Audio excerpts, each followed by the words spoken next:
नमस्ते बालमित्रांनो, आतापर्यंत आपण 8 या अंकाची ओळख शिकून घेतली आहे। आता आपण 9 या अंकाची ओळख शिकून घेऊया। तर 9 हा अंक कसा असतो आणि त्याचे लेखन कसं असते आजच्या आपण या तासिकेतून शिकूया। तर आपण तयार आहात ना? चला बघा, तुम्हाला चित्रात किती हत्ती दिसत आहे सांगा बरं। 1, अगदी बरोबर सांगितलं। किती हत्ती दिसत आहेत? 2। आता किती हत्ती दिसतात बघा, मोजा आणि सांगा। 3। आता किती हत्ती दिसतात? अगदी बरोबर सांगितलंय, 4। आता किती हत्ती दिसतात बघा, मोजा नीट बघा। किती हत्ती झाले आता आपल्याकडे? 5। चित्रात बघा किती हत्ती दिसतात तुम्हाला? अगदी बरोबर, 6। पुन्हा मोजा, किती हत्ती दिसतात चित्रात? तर या ठिकाणी आपल्याला दिसत आहेत 7। आता बघा किती हत्ती दिसत आहेत? इकडे 4 आणि इकडे 4। पूर्ण मिळून किती हत्ती झाले बघा? 8। तर आपण असे 8 या अंकापर्यंत आधीच्या तासिकेत शिकलो आहे। या ठिकाणी बघा हत्ती वाढलेला आहे। मग हे किती झाले असतील? आलाय की नाही प्रश्नचिन्ह? किती म्हणायचे याला? तर आपण या अंका चिन्ह वस्तूंना किती म्हणतात ते बघूया।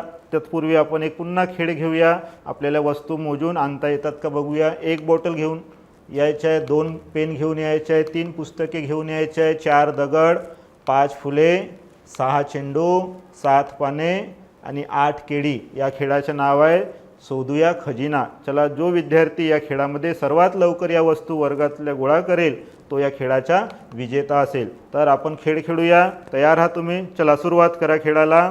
बघूया कोण लवकरात लवकर सर्व वस्तू सांगितलेल्या संख्याप्रमाणे गोळा करून आणतायत। तर तुमची वेळ संपलेली आहे। तर बघूया कोणी किती वस्तू आणलेल्या आहेत गोळा करून।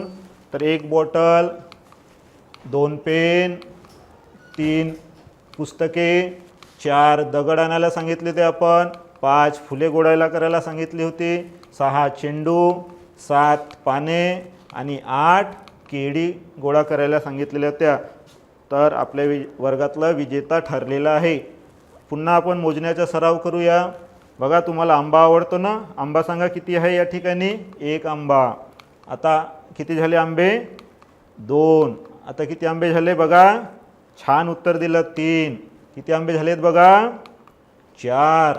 आता किती आंबे झालेत बघा? 5। आता किती आंबे झालेत बघा? 6। आता मोजा, एकूण आंबे 7।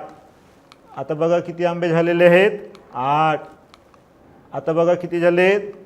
सांगता येईल का तुम्हाला? प्रश्नचिन्ह आलंय। तर बघा किती आंबे झालेत आपण बघूया। तर त्या ठिकाणी 9 आंबे झालेले होते।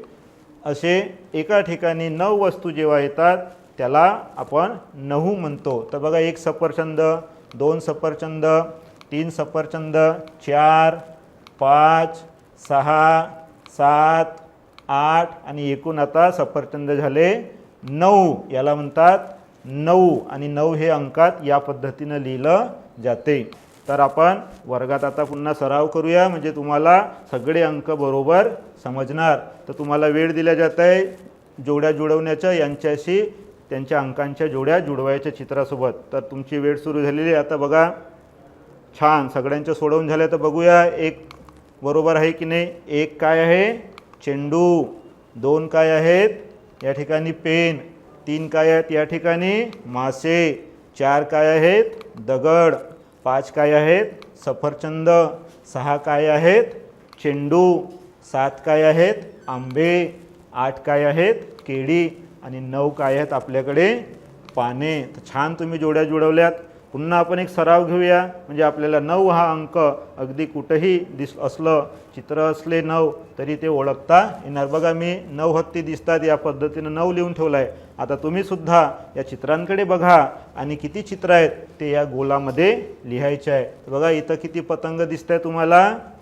9 पतंग। या पद्धतीनं तुम्ही हा सराव करायचा आहे, आपल्या वहीवर लिहायचे आहे आणि मला सांगायचे आहे। ठीक आहे, कराल ना तुम्ही? ठीक आहे, आपण पुन्हा समोर जाऊया की 9 अंक हा कसा काढायचा। तर बघा, 9 अंक या पद्धतीनं असं फिरवून त्याला काढायचं आहे। ठीक आहे, समजलं मुलांनो? 9 अंक कसे असतात लिहायचे आणि वाचायचे। किती वस्तू झाले की 9 लिहायच्या। तर तुम्ही सराव करा। ठीक आहे, तुम्हाला समजलं असेल। धन्यवाद.